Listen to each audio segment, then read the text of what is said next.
वफाकी सरकारी मुलाजमीन और पेंशनर्स को अप्रैल की तनख्वाह और पेंशन एडवांस में अदा करने का फैसला किया गया है। इस पर बात करेंगे इस्लामाबाद से डॉन न्यूज के नुमाइंदे ताहिर शिरानी से। ताहिर, एडवांस तनख्वाह और पेंशन की अदायगी का फैसला क्यों किया गया है और कब तक अदायगी होगी?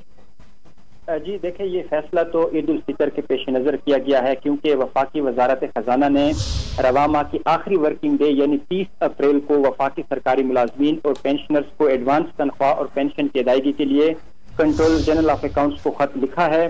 खत में कहा गया है कि ईद उल फितर के पेश नज़र वफाकी सरकारी मुलाजमीन और वफाकी पेंशनर्स को अप्रैल की तनख्वाह और पेंशन एडवांस में अदा करने के लिए इकदाम किए जाए। खत के मुताबिक 1 मई को इतवार की तातील होगी, जबकि 2 मई को ईद उल फितर या 30 रमजान की तातील होगी। इसलिए रवा माह की आखिरी जो वर्किंग डे है उस पर तनख्वाह और पेंशन की अदायगी की जाए, ताकि ईद उल फितर से कबल मुलाजमीन को और पेंशनर्स को पेंशन की अदायगी हो सके। जी ताहिर शिरानी, आपका बहुत शुक्रिया।